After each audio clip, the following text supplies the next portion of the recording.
Hi guys, welcome back to my channel.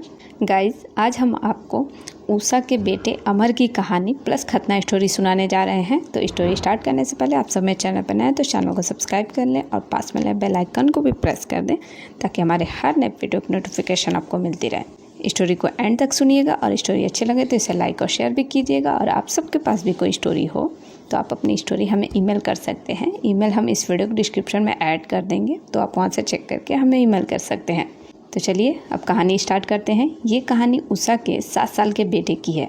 प्रशांत इस कहानी में बताते हैं कि मनोरमा की दोस्त उषा ने बड़ी चालाकी से मनोरमा की हेल्प लेते हुए मजाक मस्ती में प्रशांत का खतना किया हुआ प्राइवेट पार्ट देखा था और प्रशांत के साथ फिजिकल रिलेशन के बाद वो समझ चुकी थी कि ये खतना की हुई बुल्ली हमेशा साफ सुथरी और अट्रैक्टिव लगती है और खतना की वजह से कभी कोई फाइमोसिस या सेक्स रिलेटेड हेल्थ का कोई इशू नहीं होता है।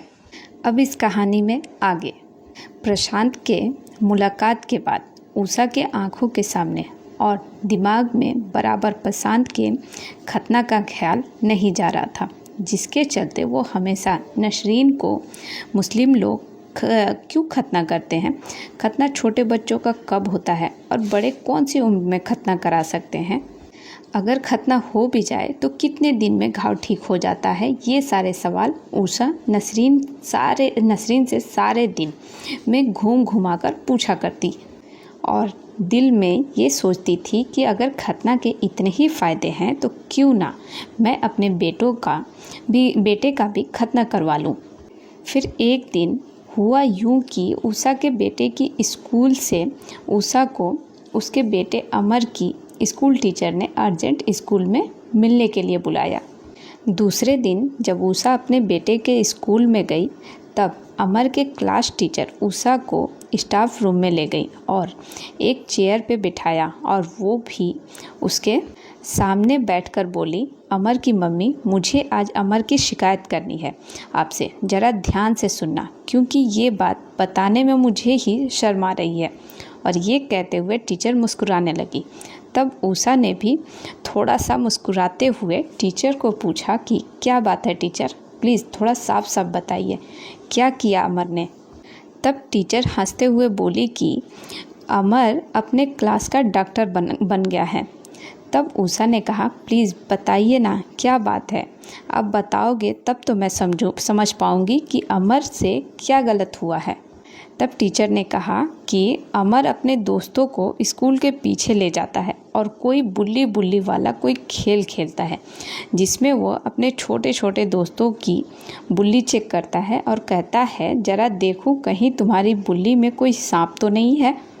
टीचर की बात सुनकर उषा ने हंसते हुए अपने माथे पे हाथ मारते हुए टीचर से कहा कि मानती हूँ अमर को स्कूल में ऐसा नहीं करना चाहिए, लेकिन ये बुल्ली में सांप वाली बात मेरे बेटे के दिमाग में जो आई है उसमें उसकी कोई गलती नहीं है, मेरी गलती है।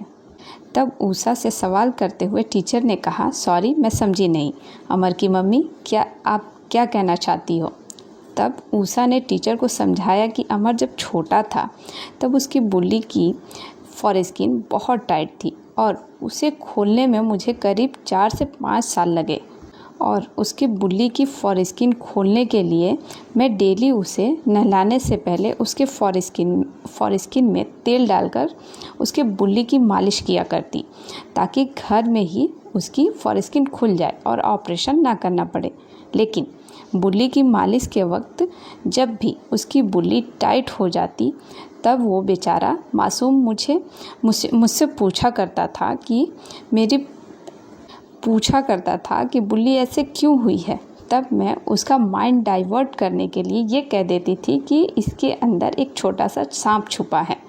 उषा की बात सुनते हुए टीचर को हंसी आ गई और उसने उषा से कहा, आपने अमर का अखड़ी हुई बुल्ली से ध्यान तो हटा दिया, लेकिन स्कूल में अभी वो जो डॉक्टर बना बैठा है उसका क्या करें उषा जी। तब उषा ने टीचर से कहा, आपको तो पता है ना कि मैं एक सिंगल मदर हूँ और घर के सारे खर्चे और अमर की जिम्मेदारी सारी मुझ अकेली पर ही है। और आपने जो मुझे अभी जो अमर के बारे में बताया है उस पर मैं ये सोच रही हूँ कि अमर का सरकमसिजन ही करा दूँ, ताकि बार बार मालिश और बुल्ली की सफाई की झंझट हमेशा के लिए हट जाए। और आप मुझे कुछ दिन दीजिए, मैं अमर को समझाती हूँ कि आगे से वो स्कूल में ऐसी बुल्ली बुल्ली वाला खेल ना खेले। तब टीचर ने भी कहा कि मेरा बेटा भी जो सिर्फ 13 साल का है, वो बाथरूम में बुल्ली साफ़ करने के बहाने मास्टरबेशन किया करता था। एक दिन मैंने और मेरे हस्बैंड ने उसे मास्टरबेशन करते हुए पकड़ लिया और मेरे हस्बैंड ने अगले ही दिन मेरे बेटे को पनिशमेंट देते हुए कहा कि चल मैं तेरी बुल्ली ठीक से साफ़ करवाता हूँ। और उनका एक दोस्त जो सर्जिकल डॉक्टर है, उसके पास से उसका सरकमसिजन करके फॉरेस्किन हटा दिया और कहा कि अगर दोबारा बुल्ली से खेलते हुए देखा तो तेरी बची हुई बुल्ली भी कटवा दूंगा। तब से मेरा बेटा डर के मारे मास्टरबेशन करना ही भूल गया। टीचर की ये बात सुनकर उषा बोली, चलिए जी ठीक बात है, करती हूँ कुछ, लेकिन मैं मेरे बेटे को कोई सज़ा नहीं दूंगी, बल्कि मैं उसे जो दूंगी वो उसकी ज़िंदगी भर के लिए एक तोहफ़ा होगा मेरी ओर से। टीचर से मिलने के दूसरे दिन के बाद उषा ने नसरीन से कहा, नसरीन, अमर के स्कूल से अमर की बहुत ही बुरी कंप्लेंट आई है, लेकिन टीचर थोड़ी समझदार है, इसलिए उसने सारी बातें समझदारी में ली। तब नसरीन ने उषा को पूछा कि क्या हुआ। तब जवाब में उषा ने कहा कि मैं नहीं हमेशा बताया करती थी कि अमर की सुसु ठीक से निकलती नहीं और उसका डेली तेल डालकर मैं उसकी बुल्ली का चमड़ा आगे पीछे करना पड़ता है मुझे, ताकि उसकी सुसु ठीक से बाहर निकल जाए। तब नसरीन ने कहा कि उसका स्कूल से क्या लेना देना। तब जवाब में उषा ने कहा, अरे उस मासूम को क्या मालूम, वो अपने दोस्तों को भी बुल्ली की खाल को पीछे कैसे करते हैं ये सिखा रहा है। तब नसरीन ने उषा को पूछा, अब आगे तूने क्या सोचा है। तब उषा बोली, सुनना नसरीन, अमर का खतना करवाने की सोच रही हूँ, थोड़ा कैश उधार दे देना, हॉस्पिटल का खर्चा होगा, लेकिन अब मेरे हाथ भी बहुत तंग हैं। तब नसरीन ने मुस्कुराते हुए कहा, मैं तो तुझे पैसे दूंगी ही नहीं, लेकिन अमर का खतना भी करवा दूंगी, ज़रा बता वो कैसे। तब परेशान मूड से उषा ने नसरीन से कहा, बता ना कमीनी, क्या प्लान है तेरे दिमाग में।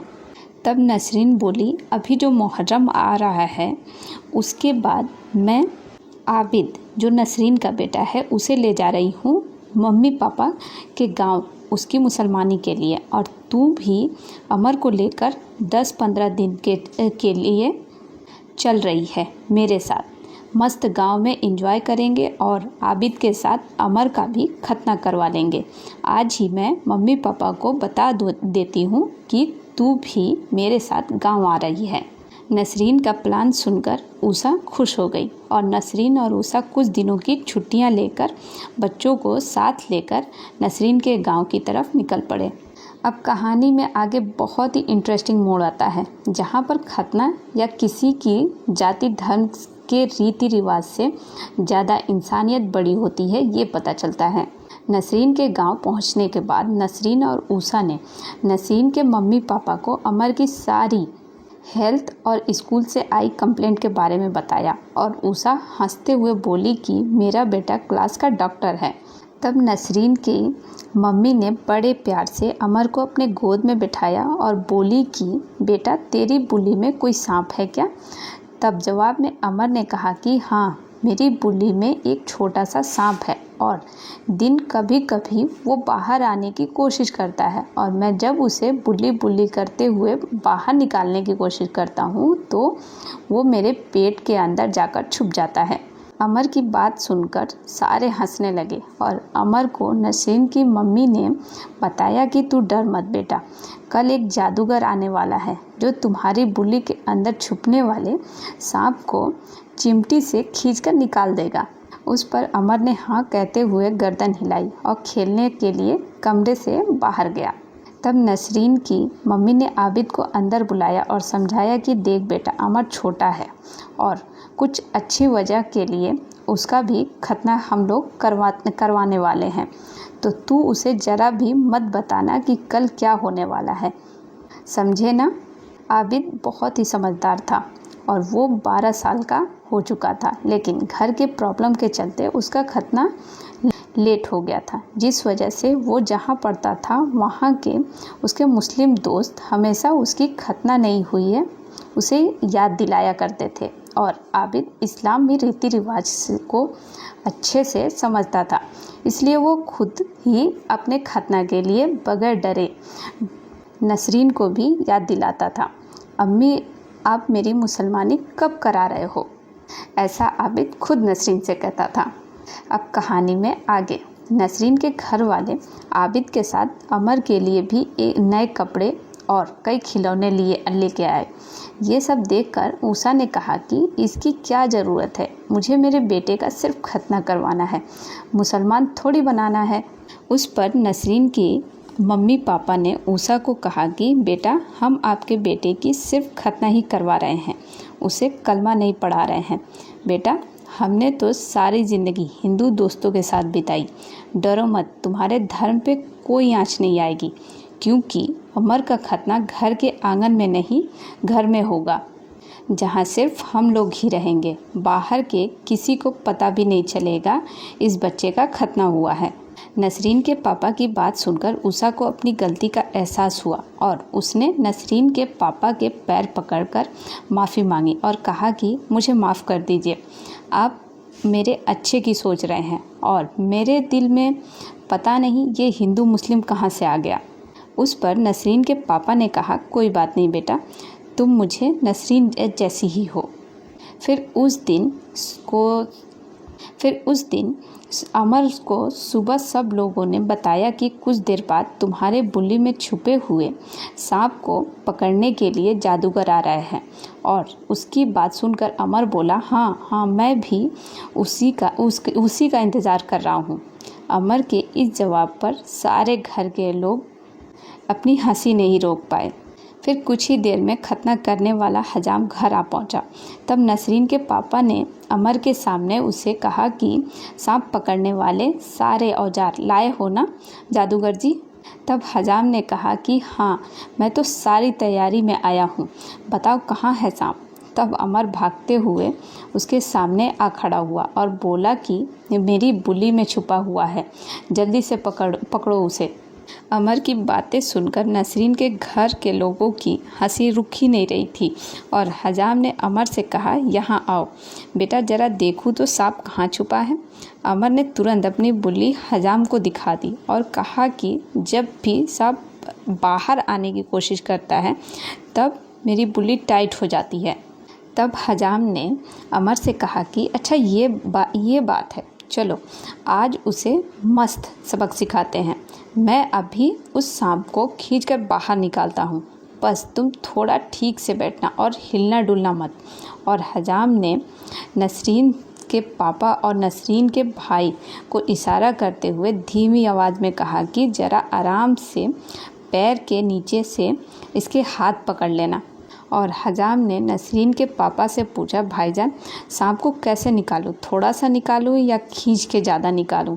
तब नसरीन के पापा ने हजाम को आंख मारते हुए कहा, सांप को ज़रा खींच के ही निकालना, थोड़ा निकालोगे तो मज़ा नहीं आएगा। उस पर अमर भी बीच में बोला, हाँ खींच के ही निकालो उसे, बहुत लुक्का छुपी खेलता है मेरे साथ। फिर क्या, हजाम ने अपना काम शुरू किया और अमर के फॉरेस्किन को आगे की तरफ खींचकर अंदर एक छोटी लकड़ी घुमा दी और जितनी स्किन उसे हटानी थी उसे चमड़ी में फंसा दी और अमर से पूछा, निकालूं सांप को बाहर। और जैसे ही जवाब में अमर ने हाँ कहा, उस पर हजाम ने एक झटके में उसके आगे खींची हुई फॉरेस्किन को सर्जिकल ब्लेड से काट दिया और कहा, अरे ये देखो सांप बाहर भाग गया। उस पर आबिद भी झूठ मूठ भागते हुए बाहर गया और कहा कि अमर के बुल्ली से निकला हुआ सांप बाहर झाड़ के नीचे जाकर छुप गया। उस पर सभी घर के बड़े लोगों ने कहा, अच्छा हुआ सांप भाग गया, अभी वो जादूगर से डर गया है और वो कभी अमर के बुल्ली के अंदर छुपने के लिए नहीं आएगा। अमर अपना खून देखकर डर गया, लेकिन बेचारा मासूम यही समझ रहा था कि बुल्ली के अंदर के सांप को जादूगर अंकल ने खींचकर बाहर निकाला। फिर जादूगर अंकल यानी कि हजाम ने कटी हुई बुल्ली पे राख लगाते हुए नसरीन के पापा से कहा, भाईजान ऐसा कीजिएगा कि खतना तो मैंने ज़िंदगी में पहली बार की। नसरीन के पापा से हजाम ने कहा, भाईजान ऐसा किसी का खतना तो मैंने ज़िंदगी में पहली बार किया। और हजाम ने ऊषा को कहा कि अब आप परेशान मत होना, जब जख्म भर जाएगा तब मेरे हुनर को आप समझ पाओगी कि मैंने किस तरह से आपके बेटे का खतना किया है। फिर अमर के बाद आबिद यानी नसरीन के बेटे का भी घर के आंगन में इस्लामी तौर तरीके से खतना हुआ और उसके अगले कुछ दिन ऊषा ने नसरीन के फैमिली के साथ छुट्टियां एंजॉय की। और अमर का घाव ठीक होने के बाद नसरीन और ऊषा बच्चों को लेकर अपने काम पर लौट आए। फिर करीब अमर के खतना के 6 महीने बाद ऊषा ने ठीक से अपने बेटे की नुन्नी को देखा कि उसके बुल्ली पे एक भी काट का निशान नहीं था। ऐसा लग रहा था कि अमर पैदाइशी खतना हुआ है और दिल में प्रशांत को याद करते हुए मन में बोली कि थैंक यू प्रशांत, तुम्हारी वजह से ही मैं अमर का खतना कर पाई।